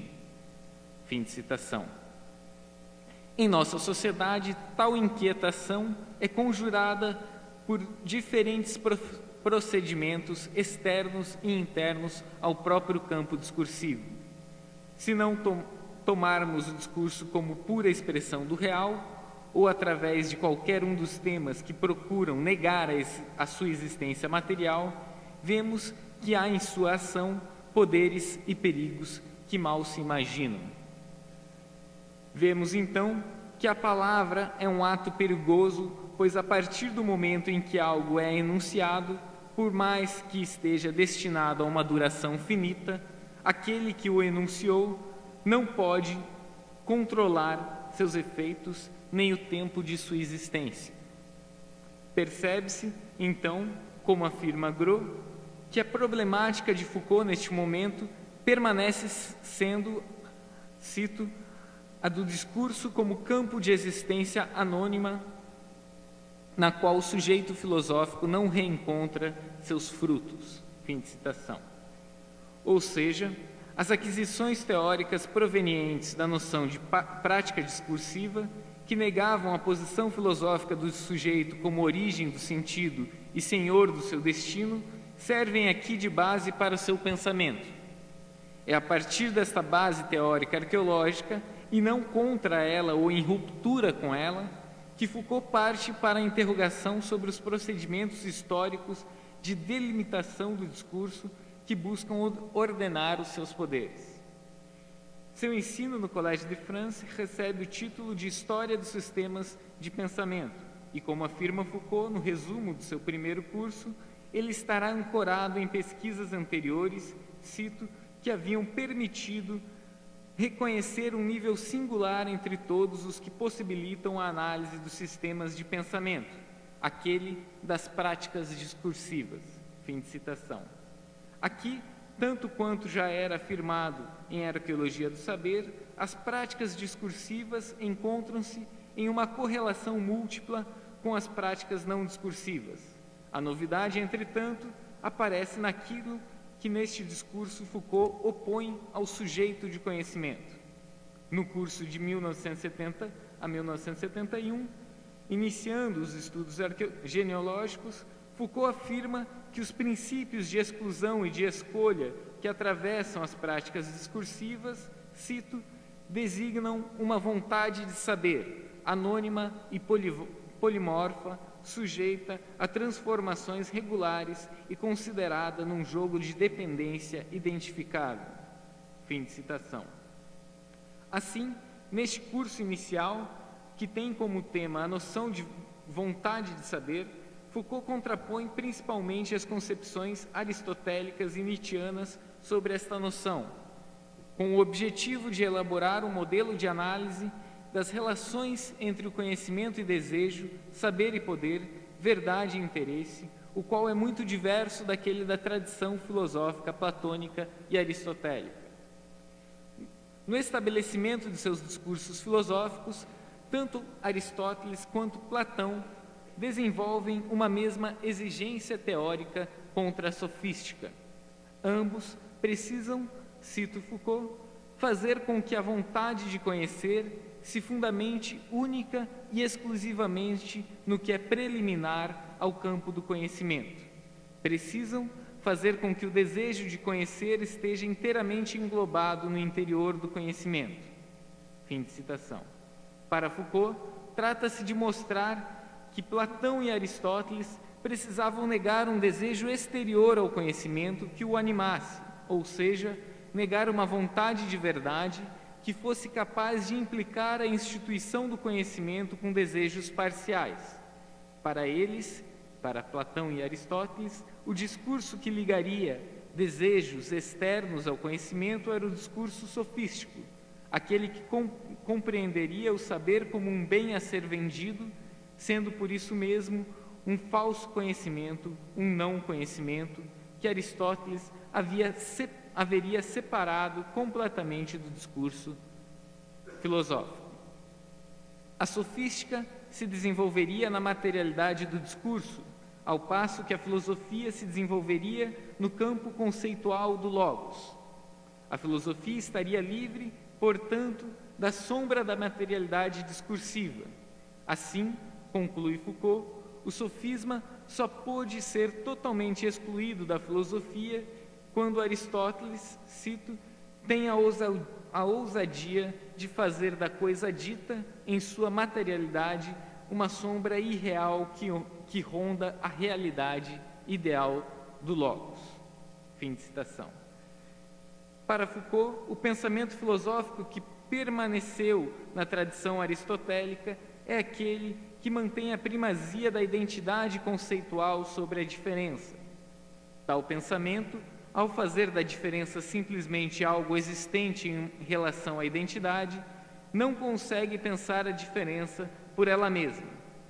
Pressupõe, assim, a naturalidade do campo conceitual, sem perceber como o seu acontecimento histórico impôs a analogia de uma semelhança, as múltiplas diferenças. A arqueologia já denunciava como, através da pressuposição do homem como sujeito de conhecimento, o pensamento filosófico da modernidade negava-se a perceber a materialidade do seu próprio discurso, ou seja, negava-se a perceber suas regras históricas de formação. Na letra do arqueólogo, tal materialidade ditava as suas condições de possibilidade. Desta forma, qualquer discurso estaria sujeito às condições que o antecedem e possibilitam. No humanismo, as filosofias do sujeito recusavam-se a reconhecer a incontornável finitude e contingência de todo o discurso, ao conceder ao próprio discurso humanista a possibilidade de prescrever leis universais que estariam fundamentadas na razão humana.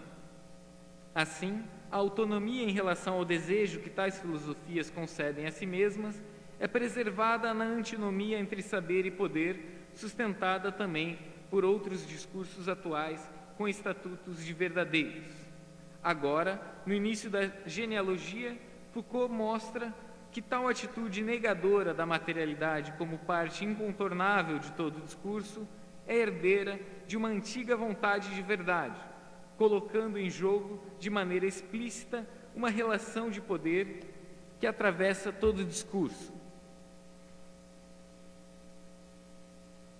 Manter a compreensão do discurso no registro da designação, como se fosse, de uma forma ou de outra, como se, de uma forma ou de outra, ele simplesmente nomeasse o mundo, como se fosse possível uma relação inocente entre as coisas e as palavras, seria perpetuar a ilusão de uma distinção possível entre o discurso filosófico coagido pela necessidade da verdade e o discurso desonesto dos sofistas. Separar um discurso preso unicamente à inocência da necessidade conceitual de um discurso político incapaz de imparcialidade é deixar de reconhecer a vontade de verdade que institui qualquer campo conceitual. Assim, é preciso reconhecer previamente ao registro interno de qualquer discurso uma dispersão originária na qual um acontecimento discursivo tem lugar, na qual, como afirma Foucault, este acontecimento discursivo, cito, se dispersa entre instituições, leis, vitórias e derrotas políticas, reivindicações, comportamentos, revoltas, reações. Fim de citação. Em outras palavras, para subverter a ordem do significante, tornando o discurso em si mesmo um campo de batalha política, precisamos contornar o sistema de purificação histórico que, ao inventar um espaço próprio ao discurso da verdade, mascara sua materialidade e seu caráter de acontecimento. Problematizar através de Nietzsche a concepção platônica e aristotélica da verdade permite a Foucault pensar uma noção de poder que também será diversa da forma como ela tradicionalmente era pensada na filosofia política. Se certo pensamento jurídico político nos acostumou a pensar a noção de poder em termos de legitimidade, perguntando-se pela sua verdadeira forma, agora com Foucault vemos que tal questionamento se encontra interiorizado em uma forma de pensamento mascarada por nossa vontade, nossa milenar vontade de verdade. Ou seja, o pensamento político que se formula no interior do direito preserva os operadores filosóficos de libertação do discurso em relação aos interesses exteriores ao próprio ato do conhecimento. Para Foucault, nos termos da tradição filosófica jurídico-política, o poder somente poderá ser considerado justo ou autoritário, legítimo ou não, verdadeiro ou falso. A própria questão sobre a legitimidade ou ilegitimidade dos exercícios do poder aparece como incontornável à filosofia política pelo legado de uma investigação sobre a verdade universal. No entanto, considerando a verdade como efeito de uma vontade de saber, tal questionamento sobre a legitimidade aparece como resultado de processos históricos que o precederam, de forma que uma tarefa filosófica distinta se anuncia para pensarmos a política: descrever as relações de poder que atravessam os discursos de verdade. Assumindo-se inserida em relações de poder, a filosofia não terá um papel jurídico legislador, não falará de um lugar privilegiado trazendo a norma para todos os outros lugares, mas, ao contrário, reconhecendo as condições históricas de possibilidade de seu próprio saber, fará com que este saber atue na elucidação e intensificação das relações de poder que se escondiam da nossa percepção sob o véu da legitimidade. Como afirma Foucault, o saber histórico produzido nas análises genealógicas, cito, não é feito para compreender, ele é feito para cortar. Fim de citação. O valor político de sua abordagem está em tornar visível a multiplicidade de forças concorrentes que são abafadas em nome de um suposto apaziguamento. Sua força está em mostrar que aquilo que se vê como uma pacificação em uma perspectiva, mesmo que esta perspectiva seja hegemônica, esconde sempre um jogo de dominações violentas. Não se trata de compreender a realidade como se seu discurso pudesse conter a verdade. O saber genealógico corta o que estava cristalizado pela naturalização das práticas, fragmenta, assim, aquilo que se impunha como universal e constituía os limites de nosso modo de ser.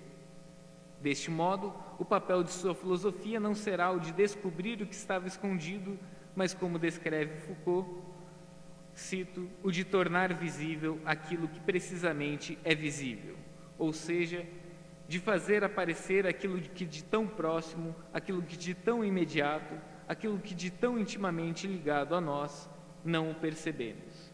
Fim de citação. Sua analítica do poder posiciona-se então no interior de lutas específicas, descrevendo fatos que eram ativamente esquecidos em prol da narrativa dominante e que produziam, por exemplo, uma forma de vida como normal, ou seja, os fatos cujos esquecimentos contribuíam ao funcionamento de um assujeitamento por uma dominação mascarada. Como diz Duarte, com isso, trata-se de mostrar que, cito, ao pensarmos as relações de poder segundo o modelo das relações jurídicas, mascara-se o fato da dominação. Fim de citação.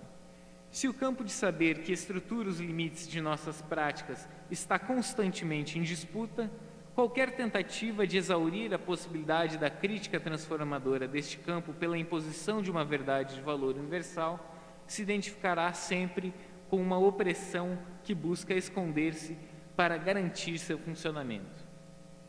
Se a filosofia política, ainda condicionada por uma noção de verdade como descoberta, buscava as regras ideais para o jogo político, isso se dava porque ela era incapaz de reconhecer que quaisquer normas que se coloquem como universais estarão sempre negando seu incontornável posicionamento histórico e político para silenciar posições concorrentes. Assim, em vez de funcionar como crítica das relações de poder, a filosofia que se coloca em posição de julgar a legitimidade do poder e de digitar as regras de liberdade, assume continuamente uma posição que mascara a pluralidade de forças. Em resumo, interrogar o poder por uma abordagem jurídica é, desde o início, adotar, ao mesmo tempo, uma lente inadequada às vicissitudes das relações de poder, porque voltada ao encobrimento da multiplicidade. Do mesmo modo, é também adotar uma posição política ligada às formas hegemônicas de poder estabelecidas em nossa sociedade, porque tal concepção as reforça ao valer-se de seu campo epistemológico. Deste modo, o tema do diagnóstico da atualidade por um trabalho de análise sobre as estruturas do saber e as estratégias de poder que nos perpassam, trata-se, com este tema, para Foucault, não de encontrar a verdade fundamental de nós mesmos ou os limites do exercício legítimo do poder, mas sim de encontrar as formas de deixar de ser o que somos.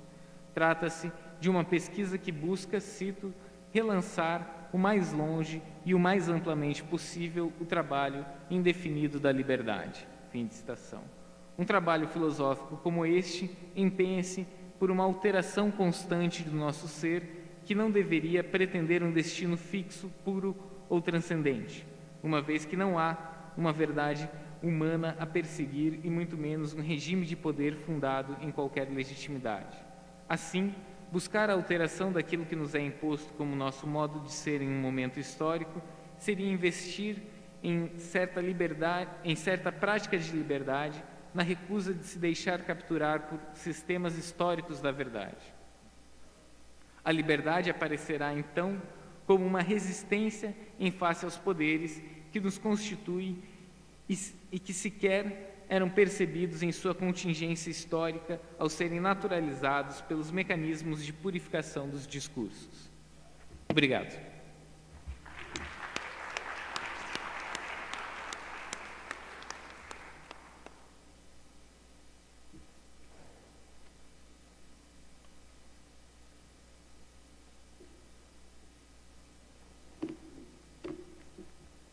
Bom, agora está aberto a perguntas para a mesa. Eu acho que temos um assessor aqui para passar o microfone.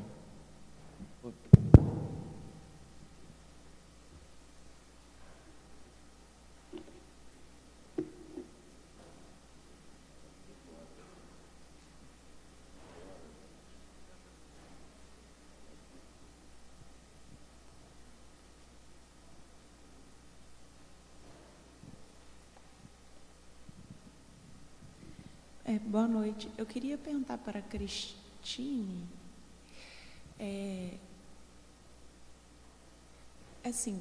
vou tentar fazer um comentário, né? Um comentário-pergunta, assim. Não conheço muito a fundo a fase do Foucault em que ele discute a parresia, mas, assim, tenho algumas impressões e eu queria te perguntar, né, sobre isso, o quão seria possível, digamos assim, aplicar essa ideia de parresia a um discurso como o da Dilma, né? A primeira coisa que eu fiquei pensando tem a ver também com a fala do Tiago, né? Então, acho que a pergunta seria assim: o que seria, na sua visão, essa verdade enunciada pelo parresiasta, né? Qual seria, no caso, a verdade da parresia da Dilma, né? Porque quando Foucault está falando em verdade, me parece que, né, pegando a linha do que o Tiago estava falando, essa ideia de verdade se afasta muito da ideia de uma correspondência com o real, né?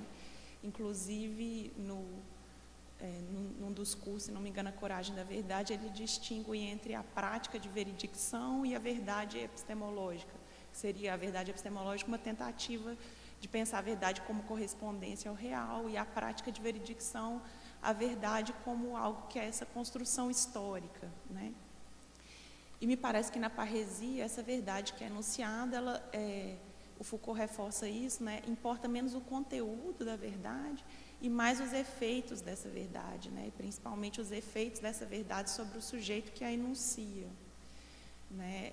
O risco que a enunciação dessa verdade coloca para ele, né? E aí encaixar isso na situação de alguém que está se defendendo de uma acusação, né, me parece algo um tanto quanto extrínseco, assim, né, no sentido de que a diferença de enunciar uma verdade que coloca riscos para aquele que a enuncia e que, em alguma medida, é uma espécie de... importa menos justamente o conteúdo, a ideia de adequação ao que foi realmente a realidade, né?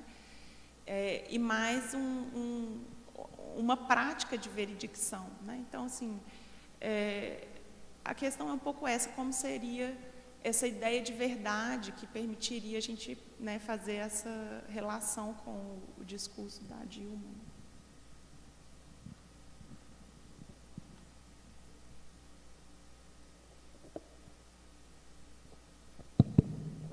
Obrigada pela pergunta. O texto elaborado mais teoricamente, fundamentado, enfim, está completo aqui, né? Me interessou muito mais trazer os discursos do que efetivamente a discussão conceitual. Mas a tua pergunta é precisa e eu acho que a minha resposta vai ser bem enxuta, né? A minha interpretação, né, é que eu assumo o clamor como uma modalidade parresiástica. Foucault não fala do clamor.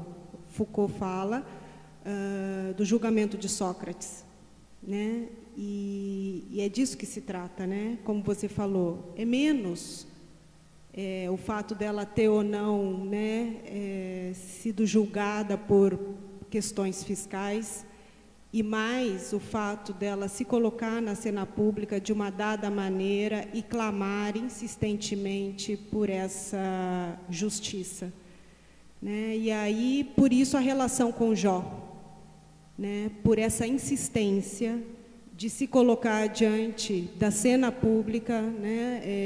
E de colocar o corpo dela, a história dela, a memória dela, de o tempo todo trazer isso à tona, né?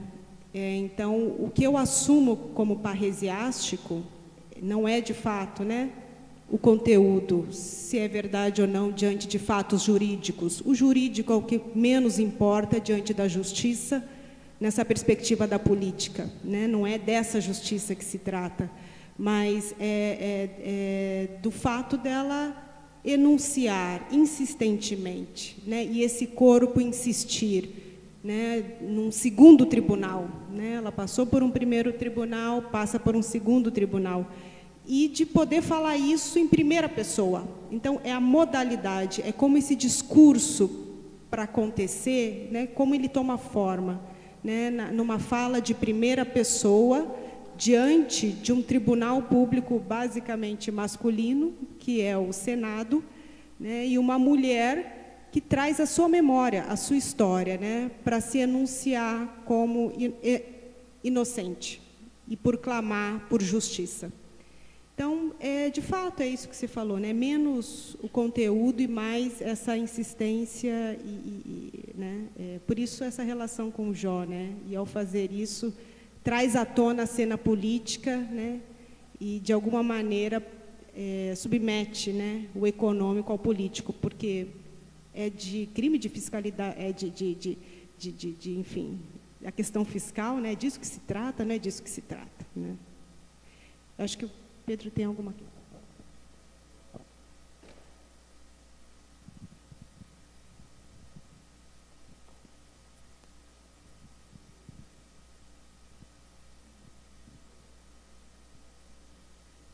Não, era só, eu queria também parabenizar toda a mesa, foi muito bom ouvir todos vocês. Não, era só um palpitezinho, eu gostei muito da análise que a Cristine coloca, achei a pergunta bastante oportuna, mas só para acrescentar mais um elemento, né? Me impressiona muito que essa figura do clamor é a figura que Michel Foucault utiliza também para analisar a cena de Creusa em Ion, justamente se voltando e pedindo justiça diante do filho que ele teria desaparecido do Apolo, né? Porque ele, essa coisa da modulação da voz que ele pensa pegar ali, corresponde muito ao que você tenta justamente colocar com relação à modulação enunciativa da Dilma fazendo clamor, né?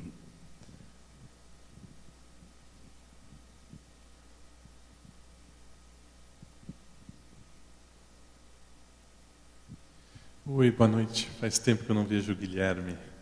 Queria, enfim, agradecer a mesa. Não consegui ouvir todas as falas, mas queria fazer um comentário para o Guilherme.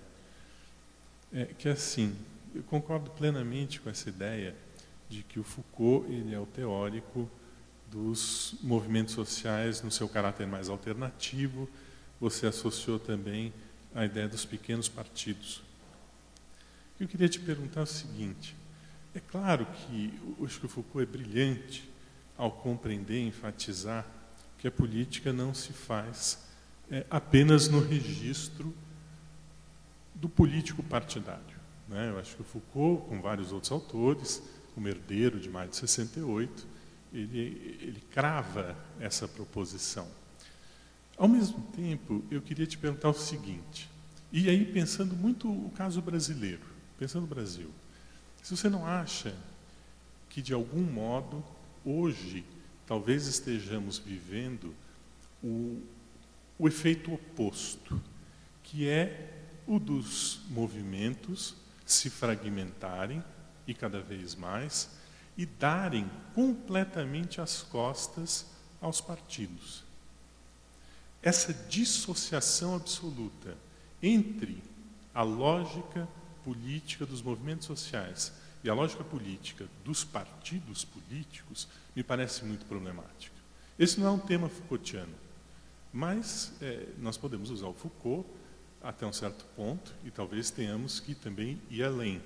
A minha questão é, você não acha muito complicado a dissociação contemporânea, sobretudo no Brasil, entre os movimentos sociais e os partidos? Vou ser muito breve. Eu não vejo uma grande dissociação entre os movimentos sociais e os partidos. Muitas pautas de movimentos sociais estão presentes nos pequenos partidos, seja de esquerda, seja de direita, no Brasil. Eu acho que existe uma associação entre pautas dos movimentos sociais e pautas de pequenos partidos no Brasil. Eu acho que o que está acontecendo é o fracasso dos grandes partidos no Brasil em conseguirem incluir as múltiplas pautas políticas e de movimentos sociais que existem e estão aí populando o território nacional e que a gente nem sabe.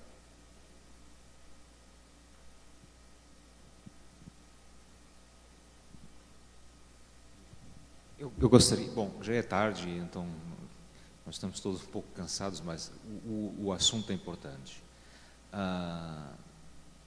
Eu me pergunto se não há uma certa reticência da parte de alguns de nós, precisamente pela razão de querermos guardar uma fidelidade a um trabalho que nos marcou, que continua nos marcando, que é o trabalho do Foucault, uma certa resistência a dizer que, em certos momentos, temos que prestar mais atenção do que seria talvez desejável ou expectável ao macrofísico. Quer dizer, tudo bem, as pequenas lutas, os pequenos partidos, mas há coisas que não passam, infelizmente, pelos pequenos partidos. Há coisas que passam pelos grandes, há coisas que passam pelas grandes instituições.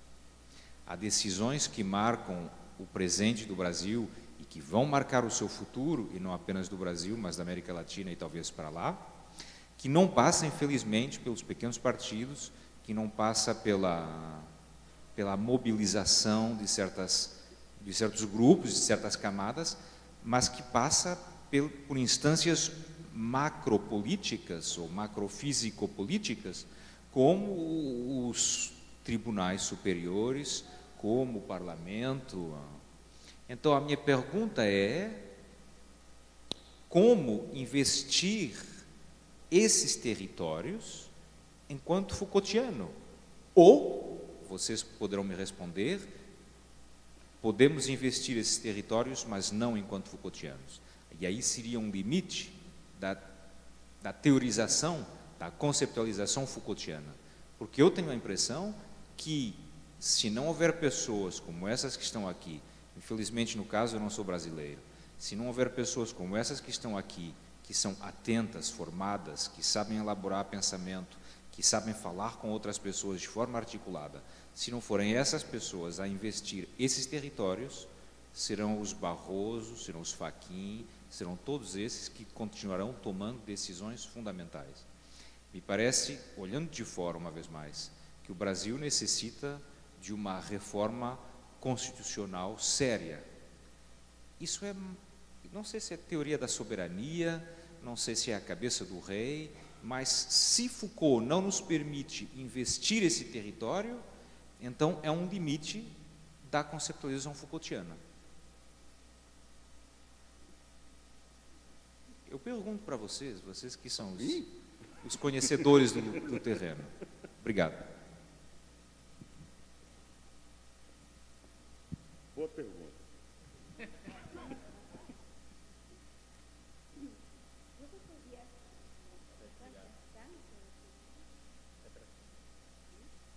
Ali? E eu só gostaria de pensar junto um pouco o seguinte: se realmente Foucault é só microfísica e aquela questão muito limitada, ou se ele não tem já toda uma ideia macro, que era como, por exemplo, Lebrun trabalhava Foucault. Dizia, tudo bem, tem todo o micro, mas como ele consegue trabalhar com o micro se já não vem com uma teoria do Estado, já não lê outras coisas e vai compondo. Então, eu acho que aparentemente, por exemplo, eu retomo um problema de duas máscaras diferentes, por exemplo, que são Ariadne e Artemidoro, que poderia, mas você vai dar com o grande problema do tempo, que está no trabalho de Foucault. E você também falava de máscara em sentido negativo, tá? Aqui poderia ser em sentido ambíguo, mas é como se a gente pensasse também que todas essas micropolíticas e que nos leva a ver essa parte é também uma maneira mascarada de Foucault trabalhar com uma outra estratégia que era conjunta, e por isso as coisas aparecem muito ambiguamente. É só uma questão um pouco para pensar que a gente talvez não poderia necessariamente dividir aquilo do mais insignificante e outro. Acho que as coisas são mais complexas, né, do pensamento de Foucault. Agora, na realidade brasileira, vocês falam melhor do que eu.